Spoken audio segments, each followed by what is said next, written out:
Hello, kamusta tayong lahat? I praise my Father, the Almighty God, because He is alive forevermore. And Jesus, after 3 days, He rose again from the dead, and He is alive with our Father in heaven. If we believe in our Father, in Jesus Christ, and so we will live forever, we will not die. Our soul will go back to our Father, the Creator, the Savior, the Redeemer. And so we must have faith in our Father, because He loves us so much, and He is doing everything for us because He loves us. And so lagi natin purihin si Almighty Father. Glorify also the name of Jesus Christ and the Holy Spirit. Last time you read Joel chapter 2. So sa Joel chapter 1, no? Kasi hanggang 3 chapters lang ito, Joel. Ito sa chapter 2 ng Joel, dinidescribe dito yung parating na tao, a people. So ito ay mga group of people who are in power or who have the capability to control the world. Kaya nga binabanggit dito, no, sa may bandang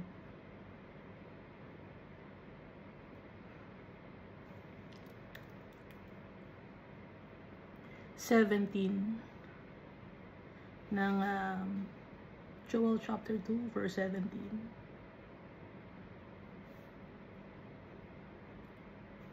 Nations. So yung pag sinasabing yung people, it's the nations. Maraming tao na hindi nagtitiwala kay Almighty Father.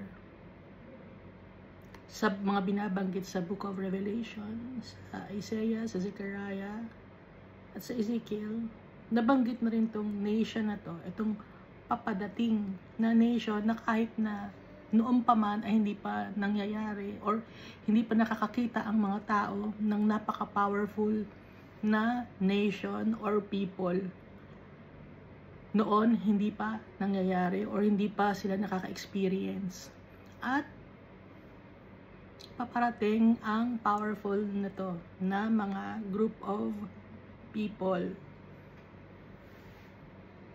Dahil ngayon, sakop na nila ang buong mundo. Kaya na nilang kontrolin ang buong mundo.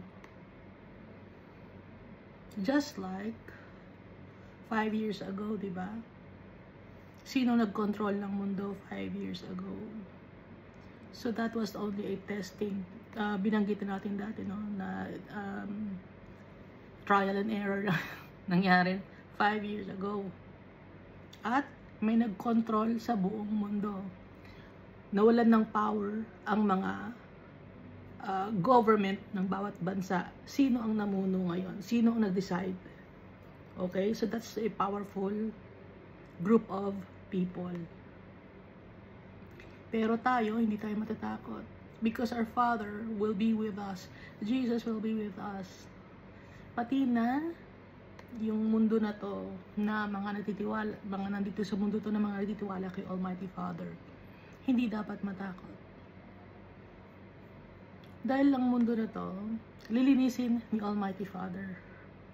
Tatanggalin ang wickedness, ang mga unrighteousness, mga evil deeds. At itong mundo na to ang bibigay sa atin ni Almighty Father. So, hindi na mangyayari yung nangyari last time dun sa The Great Flood ni Noah, na 8 people lang ang natira. Okay? Hindi na mangyayari yon. Binanggit, di ba, ni Almighty Father? Saan ba natin nabasa yun? Sa Joel chapter 1 ba? Nasabi niya, hindi na niya gugunawin ang mundo again. So once nangyari na yun, yun yung time ng Great Flood.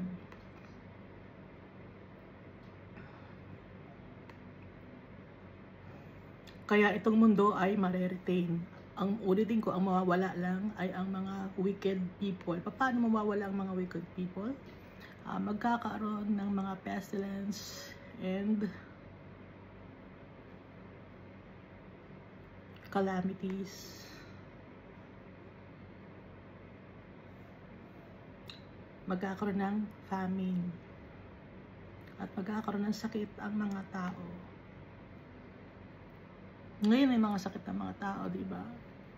May mas malala pang magiging sakit ang mga tao. I-allow ni Almighty Father mangyari yun because of the wickedness of the people. But we as followers of Christ, we should not be afraid because our Father will be with us. Jesus will save us.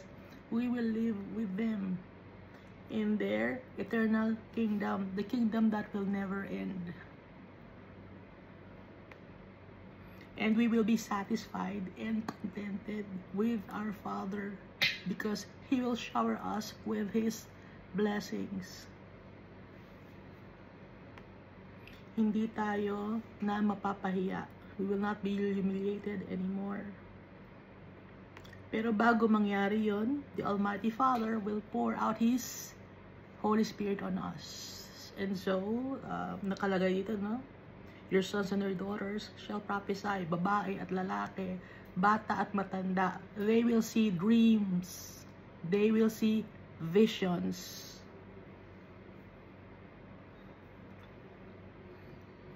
So, yung mga tao na nagpa-prophesy na to, marami tayong nakikita sa internet, no? Hindi sila nag-generate ng income from prophesying or by sharing the word of the Almighty Father. They do it because of their love for the Almighty Father. And not because they want to be famous, not because they want power, not because they want material wealth. They have seen the gloriousness of the Almighty Father. And so they are wholeheartedly and willingly share what they have seen because of their love for the Almighty Father and their love for their brethren. And so whoever has faith in the Almighty Father and Jesus Christ will be saved.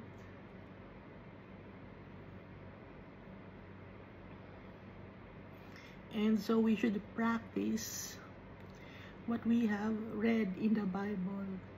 Ipapractice natin. Ano ba yung mga laws ni Almighty Father? Alam naman natin yun, di ba? Yung mga laws ni Almighty Father. And so, 1/3 ang nawala na mga angels sa heaven. Mga naging fallen angels sila. Sumama sila kay Lucifer.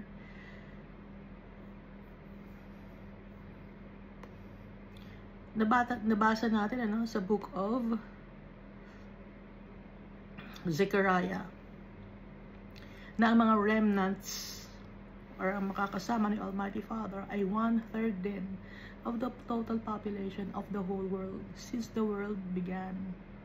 So hindi lahat ng mga tao na tumatawag kay Lord God ng Lord ay masisave, but only those who follow and practice what Jesus has told us.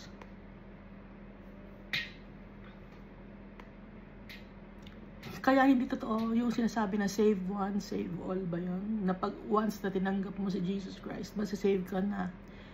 Dapat, practice natin yung ituturo ni Jesus Christ, not only by lip service, but by through our works. Makikita dapat sa atin sa pamumuhay natin.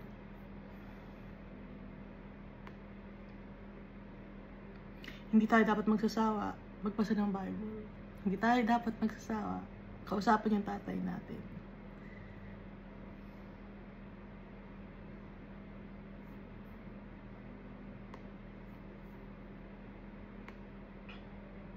Dahil baka nagtataka kayo, bakit puro ganon ang sinasabi ni Iska? Dahil yun ang nandito sa Bible. Magbasa tayo ng Bible, no? Magbasa tayo ng Bible. Hindi lang isang verse, hindi lang isang chapter. Try nyo isang book.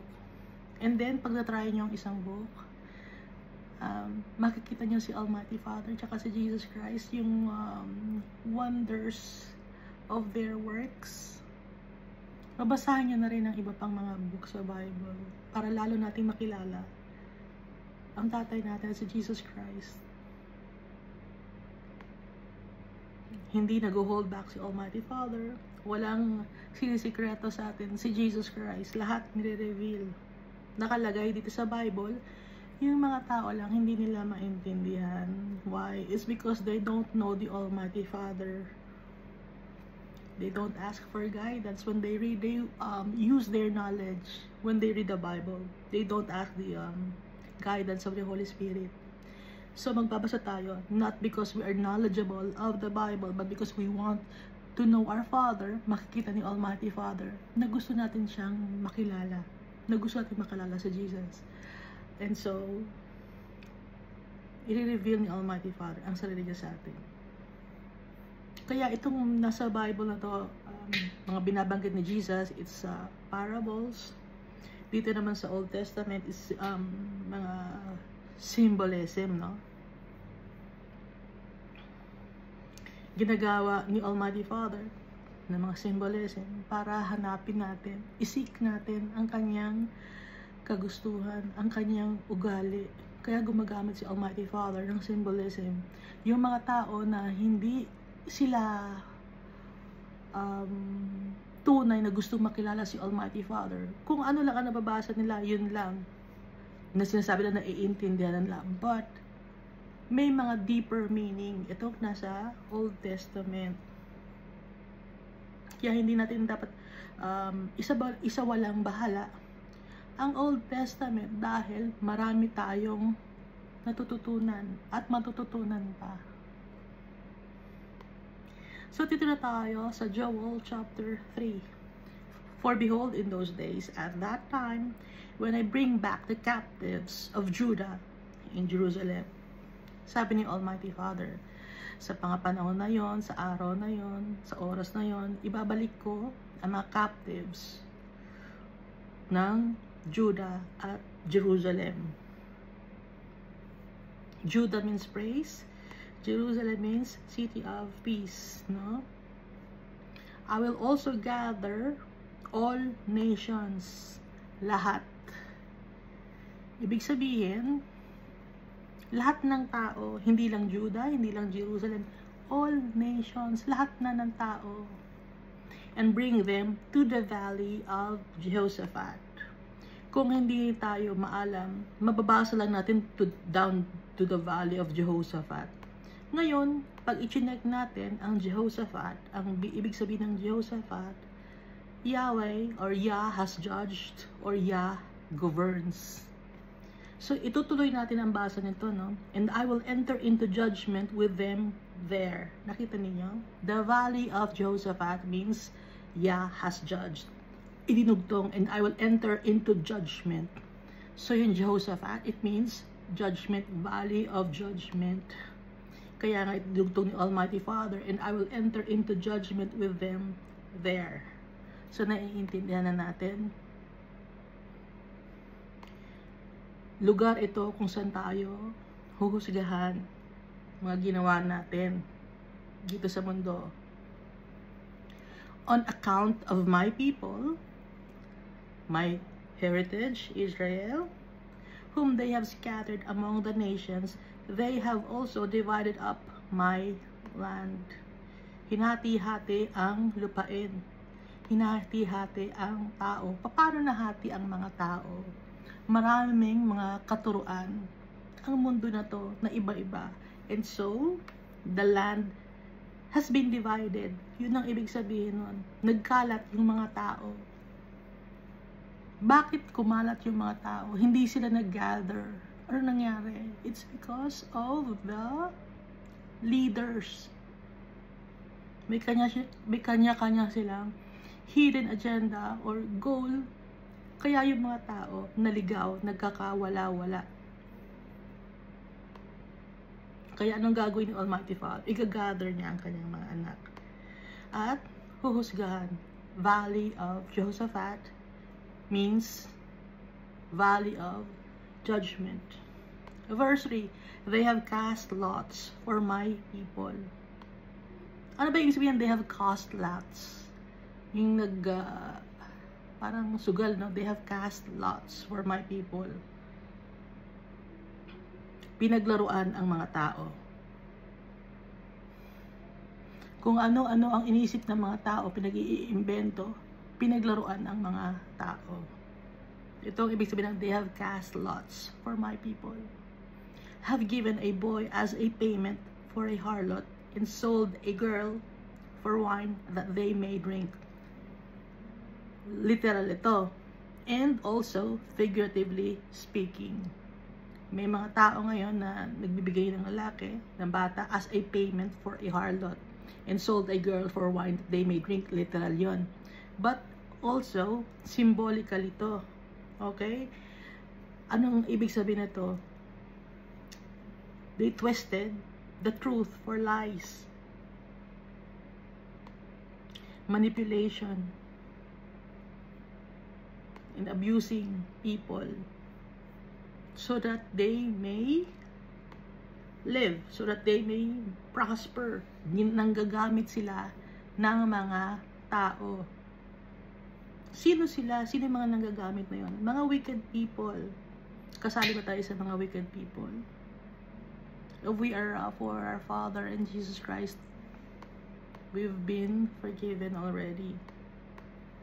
Hindi tayo kasali sa wicked people.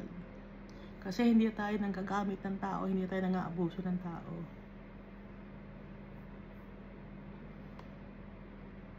Verse 4, indeed, what have you to do with me?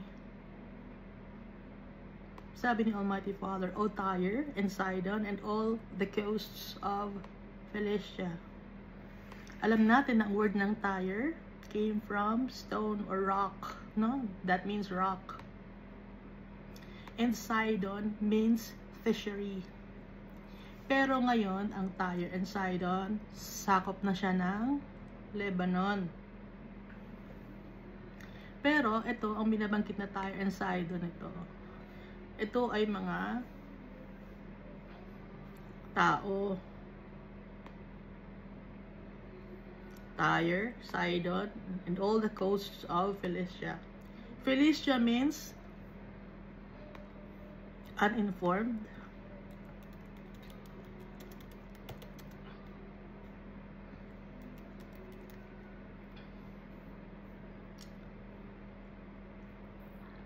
Land of sojourners, land of strangers, or wanderers.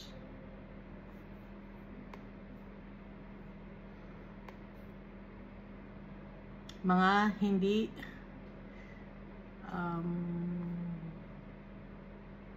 mga outsiders.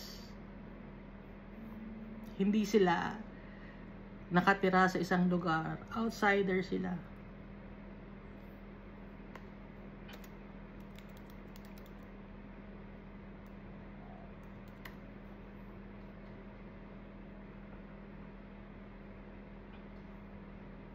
And yung Philistine naman, it means uninformed.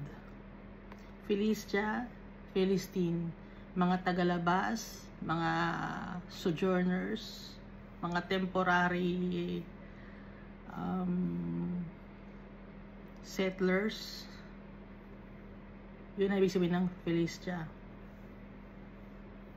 So, ibig sabihin ng Tyre, rock, Sidon, fishery, and Philistia, uninformed, and sojourners. Hindi sila nakatira dun sa lugar na yon, kundi dayo. Yun, dayo lang. So, pag sinasabing dayo ka, hindi ka taga doon, ano ka? Isa kang alien, no? Hindi ka doon na talaga nakatira. So, ito, ang tinutukoy na dito ay mga wicked people.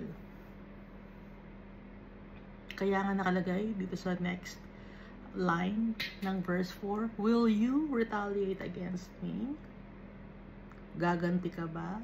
Will you fight back against me? Sabi ni Almighty Father. But if you retaliate against me, swiftly and speedily I will return your retaliation upon your own head. Kung gaganti ka sa akin, kung magre-rebelde ka sa akin, kung magre-revenge ka sa akin, if you fight back, mabilis ang pagganti ko. Ang repayment, mabilis ang pagganti upon your own head. Sabi ni Almighty Father. Why? Verse 5. Because you have taken my silver and my gold, and have carried into your temples my prized possessions. Baka sabihin nyo, oh, gusto pala ni Almighty Father ng silver and gold. No. Silver and gold, prized possessions ni Almighty Father. Sino yung silver and gold na prized possessions? Tayo. And have carried into your temple. Anong ginawa? Because you have taken my silver. You have taken the people, my people, sabi ni Almighty Father. And have carried into your temples my prized possessions. Ginamit ang mga tao. Nagpakalat ng false information, kaya nawala ang mga tao kay Almighty Father. Kinuha ng ibang mga tao. Dahil sa kasinungalingan. Dahil sa wickedness ng mga tao. And so, napalayo ang mga tao kay Almighty Father. Verse 6. Also, the people of Judah and the people of Jerusalem, you have sold to the Greeks, that you may remove them far from their borders. Ano to? Treacherous, no? Or betrayal. Sold people in exchange for something. Ano yun? Ibinenta mo ang kapatid mo in exchange for something, for profit, para pagkaperahan mo yung mga tao. Ibig sabihin nito, ginamit mo. Hindi mo lang inabuse, hindi mo lang minanipulate, hindi mo lang niloko or binigyan ng kasinungalingan sa utak, kundi ginamit mo para ikaw ay umangat. That you may remove them far from their borders. Napalayo ang mga tao. Nakaranas ng pains and heartaches because they've been sold to the Greeks, or na in-scam mo, sinaktan mo. Hindi ka lang nagsinungaling, sinaktan mo pa.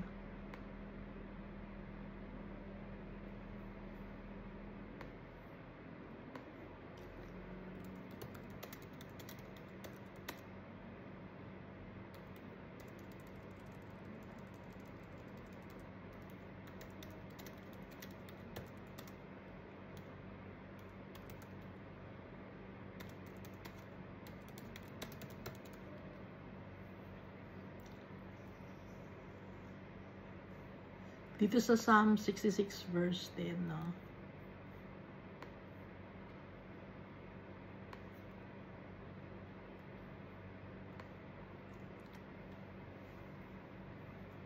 For you, O God, have tested us. You have refined us as silver is refined.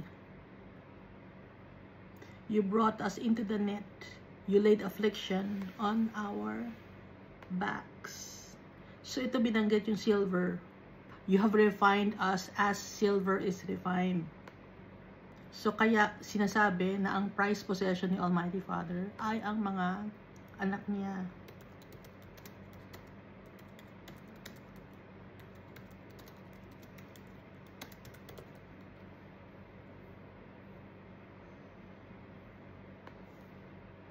At saka di ba nakalagay dito sa Zechariah chapter 13.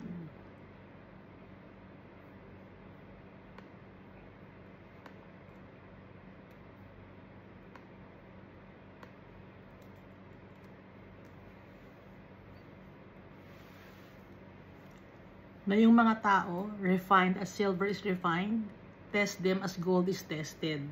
Kaya, gold and silver ang binabanggit dito sa verse 5 5 ng Joel, hindi ito ay literal na silver at gold na baka kailangan mabigay pa tayo ng silver at gold kay Almighty Father. Hindi, dahil ang prized possessions or precious good things ni Almighty Father, tayo, mga tao. Kaya nga dito sa verse 6, so also the people, binanggit mga tao. Nakikita na ninyo?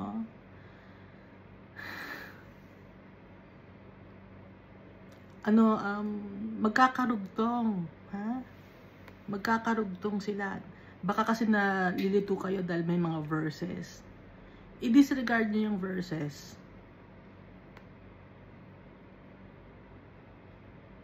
Yung mga numbers, tanggalin nyo yung mga numbers. Basahin nyo ng diretso. Kasi ito ay sulat na originally wala naman talagang chapters and verses. Nilagyan lang ni Robert S. Chen para maintindihan niya. Nakatulong sa kanya. So kung ano ang makakatulong sa atin, tanungin natin si Almighty Father. Okay? Sasagot si Almighty Father sa atin. Ano sabi? You will hear a voice behind your ears. Nasa book of Isaiah ba yun? Kaya pwede natin kausapin si Almighty Father. Isaiah chapter 30 verse 21. Okay? Makakausap natin si Almighty Father. Yung pag may naririnig tayo na good things na dapat natin gawin, Lord, kailangan ko bang gawin ito? Kausapin natin si Almighty Father. Baka sabihin nyo, ay baka schizophrenic ka na, no? Nababaliw ka na. Hindi. Si Almighty Father, He is true. Jesus Christ is true. The Holy Spirit, He is true. They are alive. And so we will live also. Marami ng mga nakapagpatunay. So verse 7, Behold, I will raise them out of the place to which you have sold them. I-redeem ko sila, sabi ni Almighty Father. Kukunin ko sila. Niloko nyo sila, ginamit nyo sila, nasaktan sila, nasira ang buhay nila. Kukunin ko ulit sila. Doon sa kung saan sila nasira, nasadla, kukunin ko sila. Yung mga kasinungalingan ninyo na ginawa ninyo, kaya napalayo sila sa akin. Kukunin ko ulit sila, sabi ni Almighty Father. Napakabait ni Almighty Father. Behold, I'll raise them out of the place to which you have sold them, and will return your retaliation upon your head. Ano ang gagawin ni Almighty Father sa mga tao na mga sinungaling? May repayment yun, may repercussions yun. Yung mga kasinungalingan ng mga tao na pinapalaganap sa mundo, yung sa educational system natin, yung mga kasinungalingan doon, si Almighty Father, bibigyan niya ng justice ang mga tao. Merong recompense lahat ng ginagawa natin. Kahit sa mga business nyo na ginagamit nyo, yung mga tao para manloko kayo ng tao, mga substandard na binibenta ninyo, or i-twist ninyo ang katotohanan, or gagawa kayo ng batas para malusutan, si Almighty Father ang kalaban ninyo. Hindi ang tao. Pag si Almighty Father ang kalaban, durog ang tao.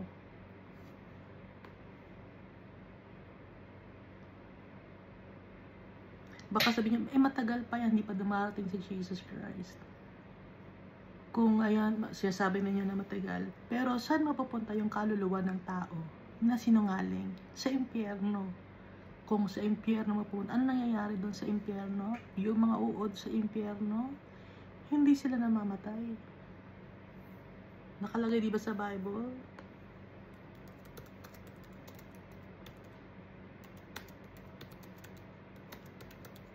Hindi namamatay ang uod sa impyerno.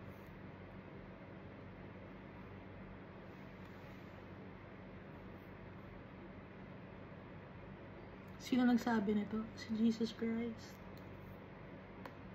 So yung mga sinungaling dyan,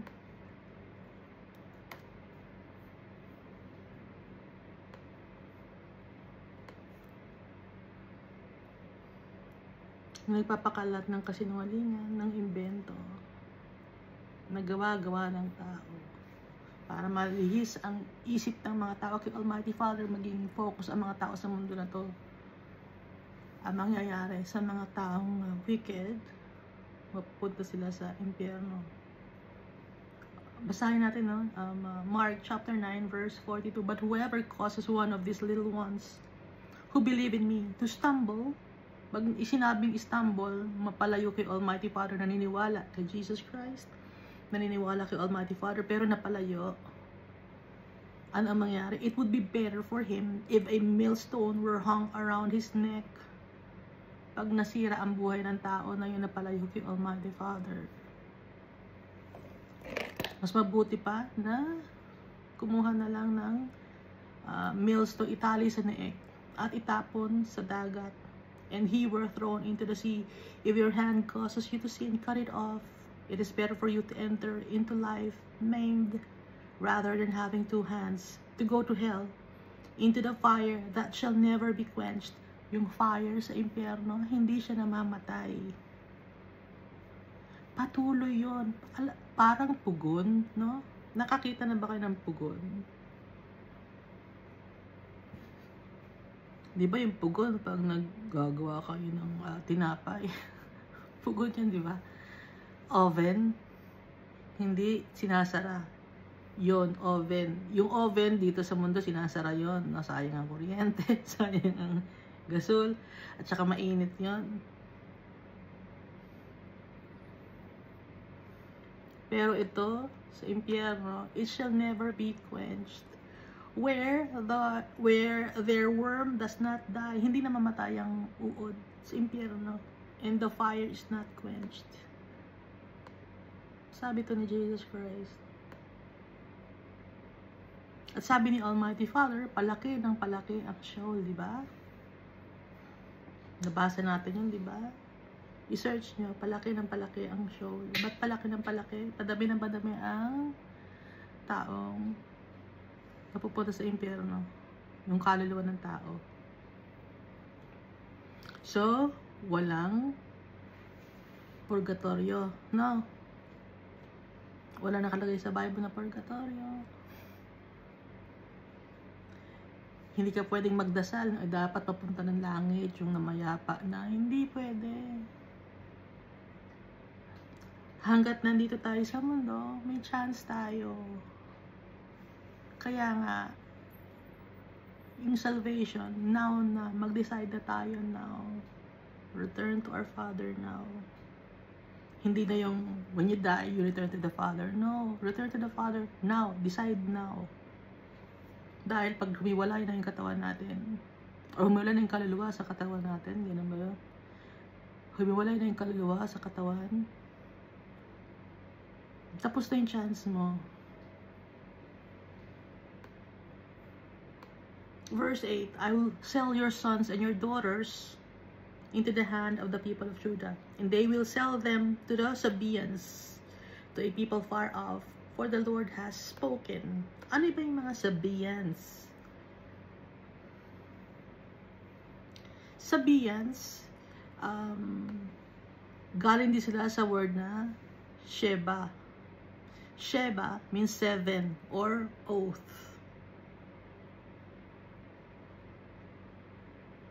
So the Lord God will give the children of wickedness to the army of God, or the children of promise. Yung Sheba. Kasi ibig sabihin ito ay oath or promise.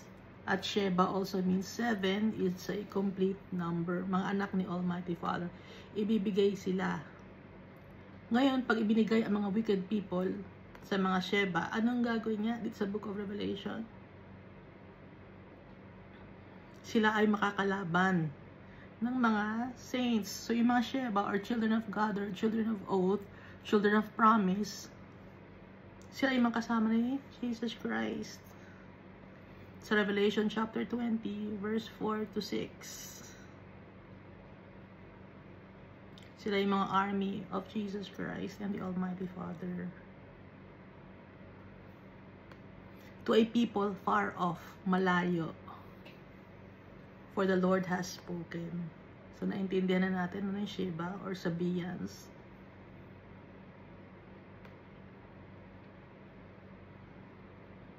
Verse 9, proclaim this among the nation. Ipagsabi, announce it to the whole world, broadcast it, inform the people.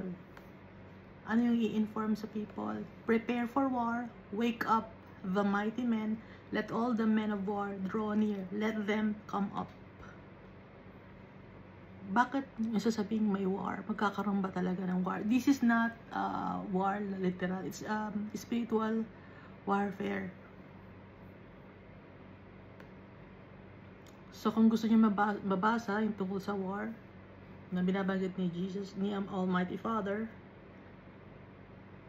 basahin sa Revelation chapter 12, Revelation chapter 17, at Revelation chapter 19.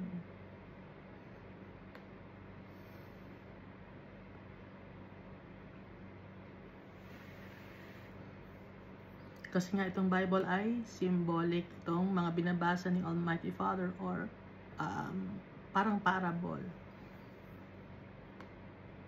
Verse 10, beat your plowshares into swords, or plowshares into swords. Ano yung plowshares or plowshares? Beat your plowshares. Kasi yung plowshares, yun yung panghati sa lupa. Para mahahati ang lupa, para mabuwaghag, para magtanim. Matulis yun. Nakakita na kayong pang-araro. Matulis yun, di ba? Matalim yun. Anong gagawin sa matalim na yun? Gagawing sword. Kasi madaling magawang sword yun dahil nga may talim na yun. Kaya nga, beat. Ibig sabihin, pukpukin nyo yung inyong plowshares para maging sword. And your pruning hooks into spears. Alam niyo yung pruning hooks? Wala naman sasagot.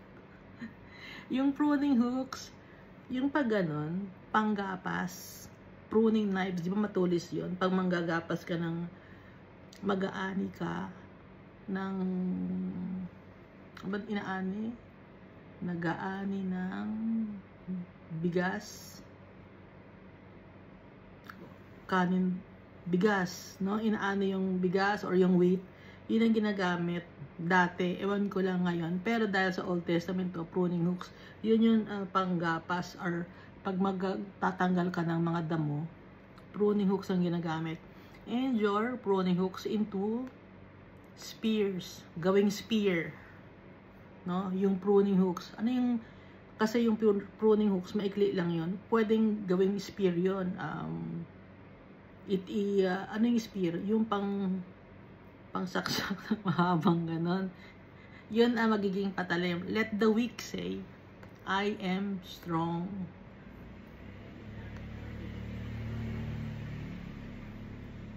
So, sino yung weak? Tayo yung weak. Paano tayo magiging strong? Kasama natin kasi si Almighty Father. Kaya tayo magiging strong. Sino yung mga poor? Tayo, yung mga poor. Pero dahil sa kasama natin si Almighty Father, tayo ay magiging rich. Magiging mayaman tayo. Dahil sa tatay natin, may-ari ng lahat. Tayo ang birthright natin yan.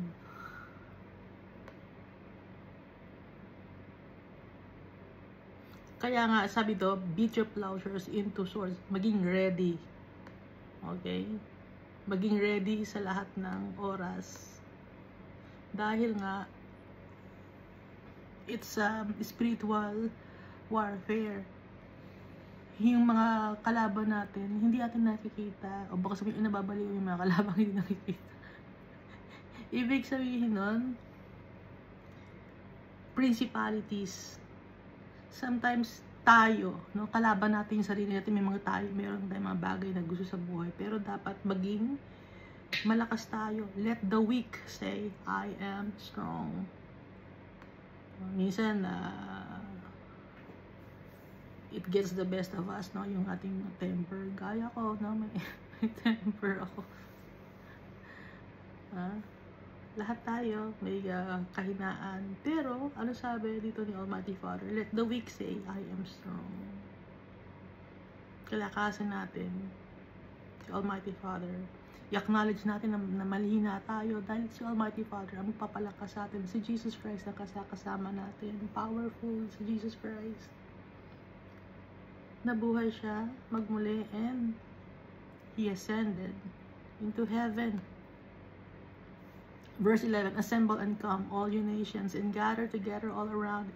Cause your mighty ones to go down there, O Lord. Mag-assemble, magsama-sama. Cause your mighty ones to go down there, O Lord. Salita ito ang nagsasalita nito si Joel, no? Itong verse 11. Assemble and come, all you nations. Magsama-sama kayo, lahat. Lahat ng race, lahat ng kulay, lahat ng lahi. Walang racism. Sama-sama tayo. Yun ang ibig sabihin dito. Ha? Tapos, cause your mighty ones to go down there. Sino ba yung mga mighty ones? Mga anak ni Almighty Father. Yung mighty tayo because of our Father. Verse 12, let the nations be wakened and come up to the valley of Josaphat. Lahat ng mga tao ay gumising at pumunta sa valley of judgment. For there I will sit to judge all the surrounding nations. I-judge ni Almighty Father ang surrounding nations. Baka sabihin niyo, akala ko ba si Jesus Christ na mag-judge? Nakalagay sa Book of Revelation. Kung ano ang ipapagawa ni Almighty Father, yun ang gagawin ni Jesus Christ. Kasi sabi itong, for there I will sit to judge all the surrounding nations. Kung ano ang decision ni Jesus Christ, yun ang decision ni Almighty Father. Kung ano ang decision ni Almighty Father, yun ang decision ni Jesus Christ. The Father and I are one. Iisa ng goal, iisa ng hangarin, kapareho ng ugali. Who is like me, sabi ni Almighty Father. Si Jesus Christ yun. Wala nang iba. Hindi yung religious leader ninyo, ha? Jesus Christ. Itaas natin ang pangalan ni Jesus Christ. For when we glorify, when we exalt the name of Jesus Christ, we are exalting the name of our Father. So, ang magja-judge si Jesus Christ and binigyan ni Almighty Father si Jesus Christ ng power and authority to judge the people. Because trustworthy si Jesus, hindi siya nagkasala. And utmost respect to the Almighty Father. Very humble si Jesus Christ. So kahit tayo na makasalanan, nagawa sa flames of fire, our Lord Jesus Christ considers us His friends. Sino ba tayo para i-consider na friend ni Jesus Christ? Makasalanan tayo, pero tanggap tayo ni Jesus Christ. Verse 13, put in the sickle for the harvest is ripe. Anong put in the sickle for the harvest is ripe? So nakalagay ito, no, sa pag sinasabing harvest is ripe, it's the great harvest, no? Alam natin yun, di ba? Tingnan mo, iba-ibang mga author, iba-iba ang mga nagsulat ng Book of Joel, Book of Obadiah, pero isa lang ang author, kaya pare-pareho ang sinasabi. Ang author, si Almighty Father.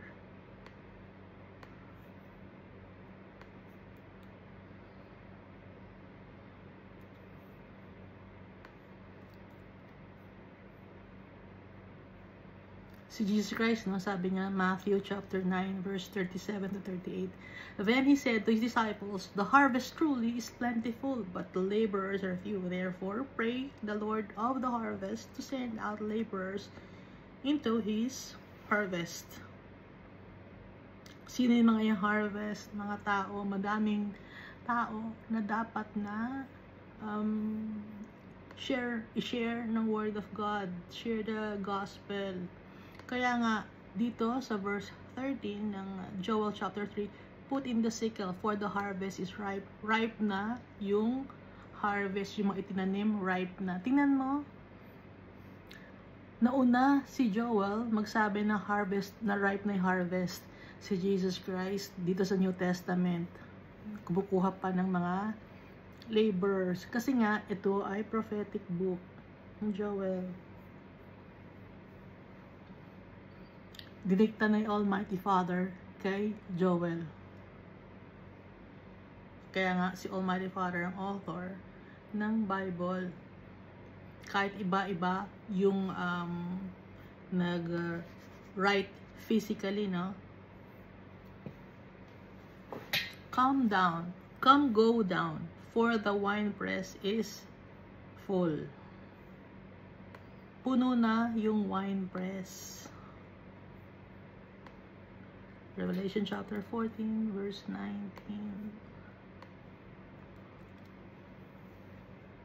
Bine-verify natin sa Book of Revelation sa New Testament. So the angel thrust his sickle into the earth and gathered the vine out of the earth and threw it into the great winepress of the wrath of God. So isa, di ba? Yung mga words na ginagamit. Dahil ang author, si Almighty Father. Yung tatay natin. Binabasa natin ang salita ng tatay natin. The vats overflow. Balik tayo dito sa Joel chapter 3, verse 13. The vats overflow. Alam niyo yung vats? Nilalagyan ano? Mga balde. So, balde. Balde ba ang vats? Basta malalaki ng mga noong time na to, mga earthenwares. Pero vats ang tawag. Pero ngayon, para hindi na mahirapan ng tao, ang ginagawa natin balde, no? So, umaapaw na yung vats. For their wickedness is great. Sobrang dami ng kasalanan ng tao. Kaya nga sabi ni Almighty Father, padami ng padami ang kasalanan ng tao. Hindi mapigil ang pagdami ng kasalanan ng mga tao. So this is Revelation chapter 14 verse 20. And the winepress was trampled outside the city, and blood came out of the winepress up to the horses' bridles for 1,600 furlongs. So sobrang dami. Kasi yung wickedness ng tao, sobra ng dami. Sobrang laki na ang kasalanan natin.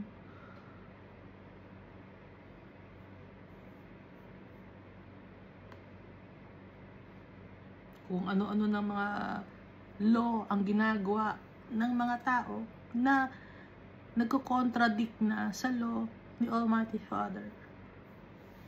Verse 14, multitudes, multitudes in the valley of decision. For the day of the Lord is near in the valley of decision. Mag-decide na tayo. Mag-decide na ba kayo? Nakapag-decide na ba kayo? Verse 15. The sun and moon will grow dark, and the stars will diminish their brightness. Binanggit na to, no? The sun and moon will grow dark. Kaya nga, ito yung binabanggit ni Jesus Christ. Na binanggit din ni Joel. Kasi nga, iisa nga nangahangarin si Almighty Father. Verse 29 of Matthew chapter 24. Immediately after the tribulation of those days, the sun will be darkened, and the moon will not give its light. The stars will fail or will fall from heaven, and the powers of the heavens will be shaken. Nagko-correspond itong sinasabi ng Book of Joel sa Book of Revelation and sa Book of Matthew, dahil si Jesus Christ ang nagbabanggit ng muli niyang pagbalik. So dito na sa verse second line ng verse 15 ng Joel chapter 3. And the stars will diminish their brightness. Di ba nabanggit niyon ni Jesus? Pati yung stars mawawala, magpo-fall into heaven, parang nahulog.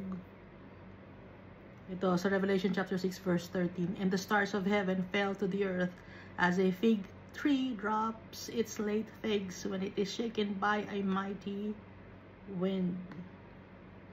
Bine-verify ni Jesus Christ. yung naisulat ni Joel na ang author ay si Almighty Father.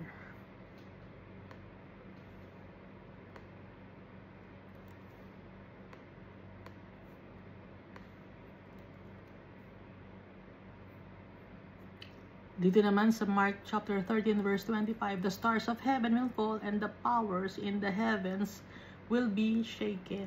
So ito ay yung binabanggit na pagdating ulit ni Jesus Christ. Yung the end of the age, yun ang mangyayari. Binabanggit ni Jesus Christ para hindi tayo mailigaw. Kasi may mga tao na inililigaw nila tayo. Tinatanggal nila tayo sa right path. Kaya pag may nakikita kayo na mga bagay o nagsasabi sa mundo about the end times, titingin tayo sa Bible, babasahin natin to at hindi tayo matatakot kung ano man ang mga balita dahil nasa sa atin yung tatay natin, nasa sa atin si Jesus Christ. So bakit tayo matatakot? Powerful. Yung tatay natin, siya ang nag-create ng mundo na to. Dikit tayo sa powerful. Dikit tayo sa creator. Hindi tayo didikit sa mga tao na nagpapakalat ng mga kasinungalingan. Mga tao nagpapakalat ng kasinungalingan, mga evil spirits, yung mga nananahan sa buhay nila, sa kanilang kaloob-looban, is evil spirits. Verse 16 of Joel chapter 3 na tayo. The Lord also will roar from Zion. Kaya nga roar, it's like a lion, ano? Lion means nobility, royalty. Kaya nga roar. And utter his voice from Jerusalem, from the city of peace. Magsasalita si Almighty Father, yung boses niya. The heavens and the earth will shake. Nakalagay ito sa, baka sabihin nyo, bakit kung magbasa ka isa-isang verse, akala ko ba dapat hindi lang isang verse, dapat isang yung context, full context to, ha? The heavens and the earth will shake. So kinukuha lang natin yung summary, no? So Hebrews chapter 12 verse 26, kinukuha lang natin yung summary. Hindi tayo nawawala sa kung ano yung binabanggit sa Joel.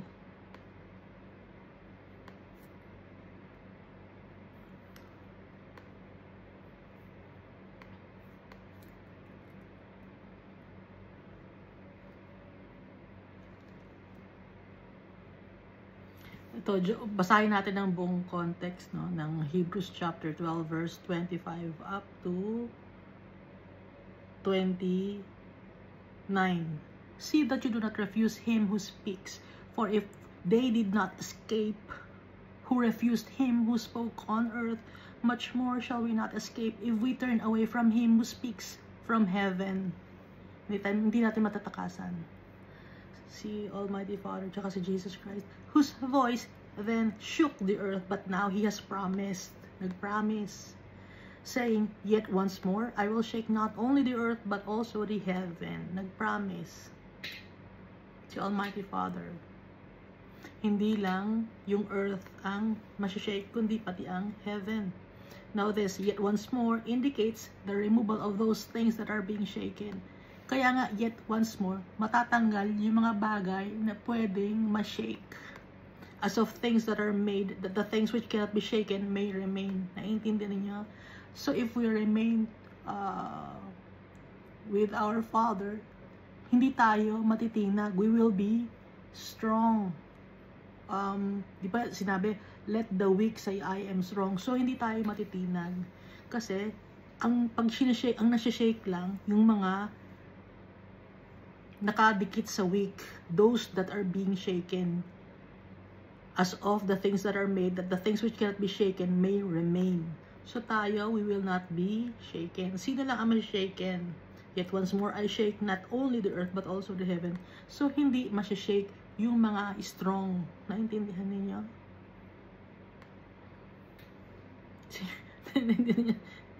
Sino mo nakakausap? The heavens and the earth will shake. Pero sabi dito sa Hebrews chapter 12, hindi siya nagko-contradict.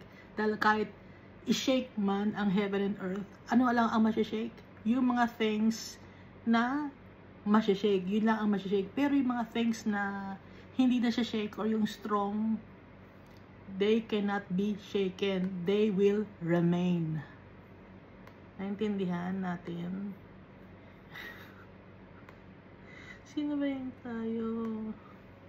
Dalawa lang naman tayo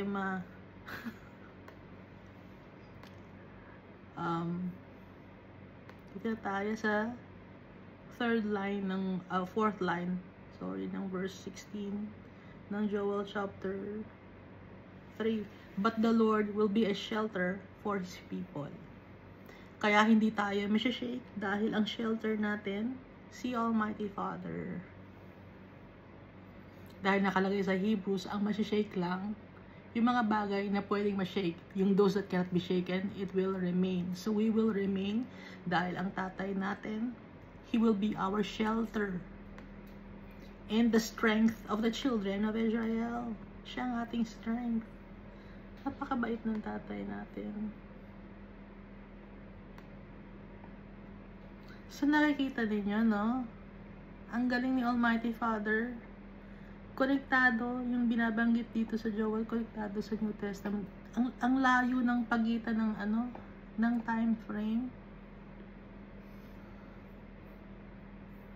Tsaka hindi naman magkakilala si Joel at saka tong si Paul. Iba sila pa ng generation. Sobrang ilang years, hundreds of years ang layo ng nila. Nung nabuhay si Joel dito sa mundo. Verse 17, so you shall know that I am the Lord your God, dwelling in Zion, my holy mountain. Zion means pinnacle or high place, no? Dwelling in Zion, my holy mountain. Then Jerusalem shall be holy, and no aliens shall ever pass through her again. So dito sa mundo, malalaman natin na si Almighty Father ang Diyos. Si Almighty Father, nakatira siya sa Holy Mountain. Yun ang kanyang dwelling place, Zion, which is the highest point of Jerusalem. Literal, no? And at the same time, si Almighty Father kasi, nasa highest, He's the most high God. Then Jerusalem shall be holy, or the city of peace will be holy, and no aliens shall ever pass through her again. Bakit nasabing aliens? Wala nang mga outsiders.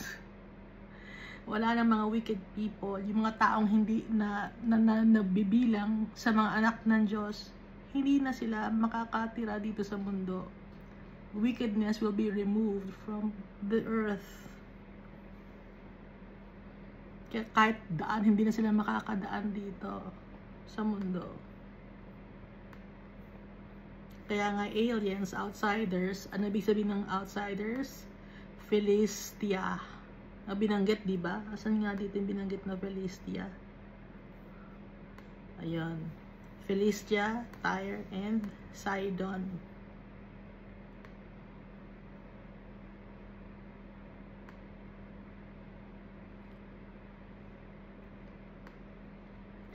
Verse 18 of Joel chapter 3. And it shall come to pass, or it will come to pass in that day, that the mountains shall drip with new wine. Bago ng wine. Ang lalabas, ibig sabihin, purified na. The hills shall flow with milk. So, it's abundance, and everything will be made new. Pure na ang lalabas. New wine and milk. Pag sinasabing milk, punong-puno ito ng sustansya, di ba? And all the brooks of Judah shall be flooded with water. Water symbolizes the Holy Spirit. So, yung Holy Spirit ang mananahan. A fountain shall flow from the house of the Lord. Ano yung fountain? Yung blessings ni Almighty Father, yung kanyang yung ating inheritance.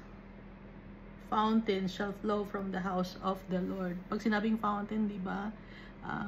Plentiful, madami. And water the valley of acacias. Ano ba yung sabihin ng acacias or shittim?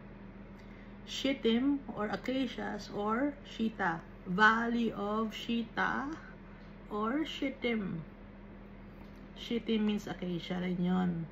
Diba yung Ark of the Covenant, gawa siya sa acacia? Alam niyo yun, diba? Nabasa natin nung may pinagawa ng Ark of the Covenant, si Almighty Father. Yung kahoy na ginamit doon ay acacia.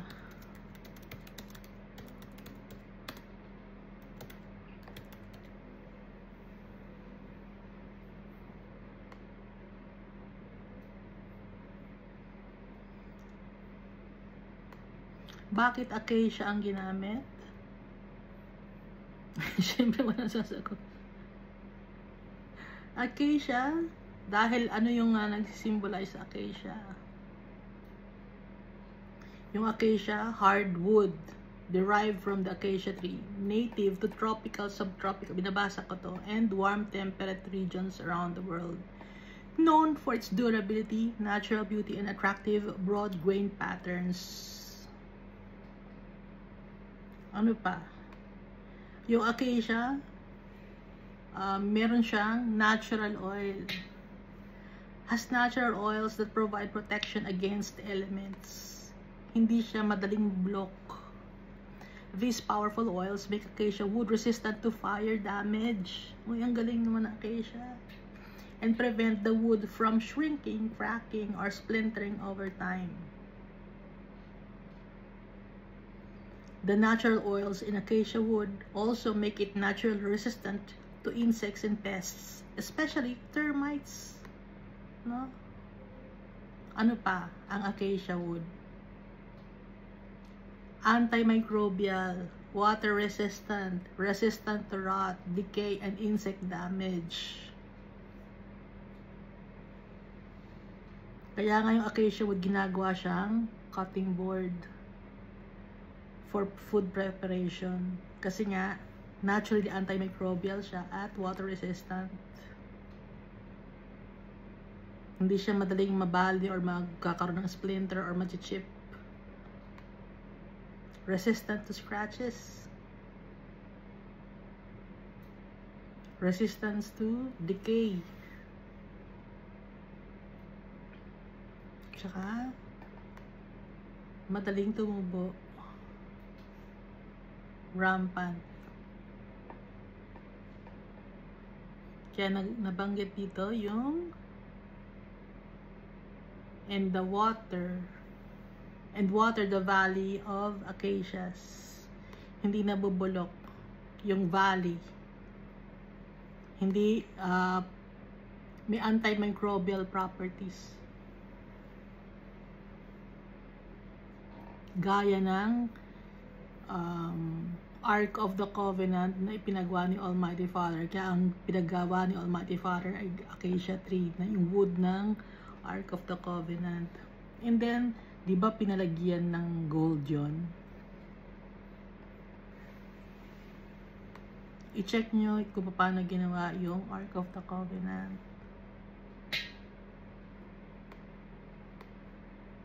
Ark of the Tabernacle ba tawag doon?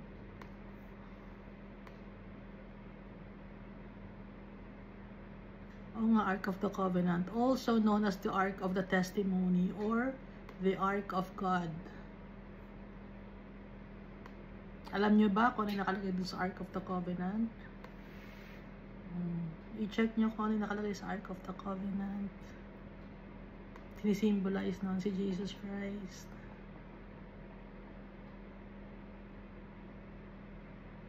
So verse 19, Egypt shall be a desolation, and Edom a desolate wilderness. Egypt, no, symbolizes itong mundo na makasalanan, magiging desolate, and Edom a desolate wilderness. Bakit magiging desolate yung Edom? Kasi nga si Esau, no, yung ipinagpalit yung kanyang birthright para lang sa maliit na bagay.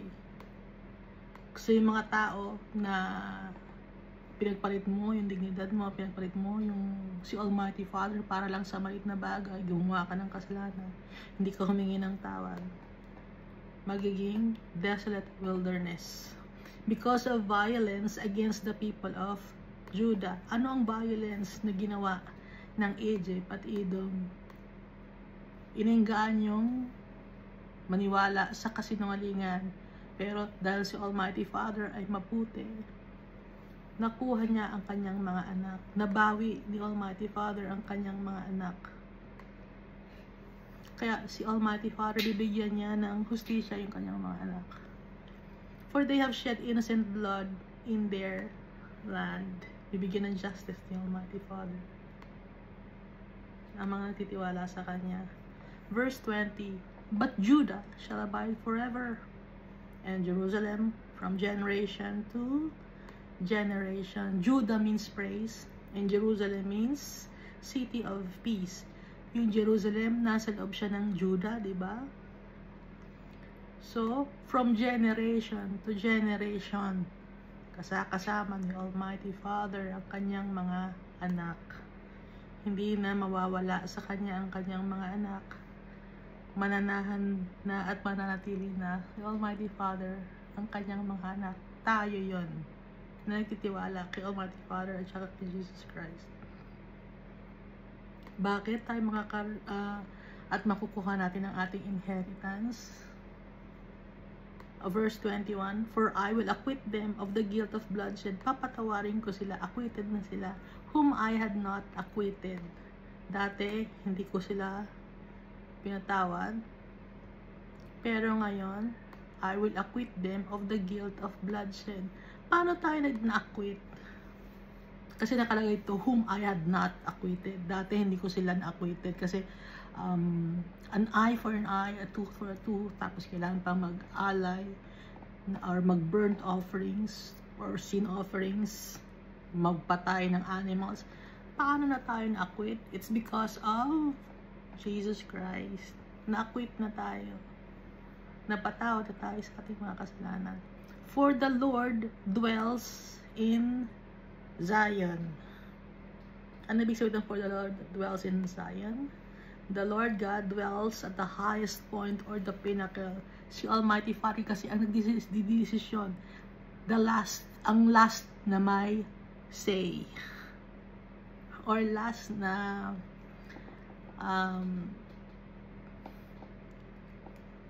kasi si Almighty Father ang the beginning and the last, Alpha and the Omega. Kaya nga sabi dito, for the Lord dwells in Zion. Yun ang final decision ni Almighty Father kasi siya ay nakatira sa Zion. Mataas ang pwesto ni Almighty Father. He is the Creator. Kaya magagawa ni Almighty Father ang lahat. Papatawarin niya tayo sa ating mga kasalanan. Acquitted na tayo because of the blood of Jesus Christ. Kaya magpasalamat tayo kay Jesus Christ at sa tatay natin. Yung tatay natin, powerful. Pinadala niya sa atin si Jesus Christ. Binigyan niya ng power and authority si Jesus Christ. At napagwagyan ni Jesus Christ ang mundo na to. And so, death has no sting anymore. And we will live with our Father and Jesus Christ. Makukuha natin ang ating inheritance. Tayo ang prized possession ni Almighty Father because He's the one who created us. And we were created in His image and likeness. 1/3 ang nawala sa mga angels, na mga naging fallen angels kasama ni Lucifer. At Sino ngayon ang papalit sa mga 1/3 na yun na nawala? Mga anak ni Almighty Father na napagwagian ng mundo na to because of Jesus Christ. Thank you, and God loves us all so much.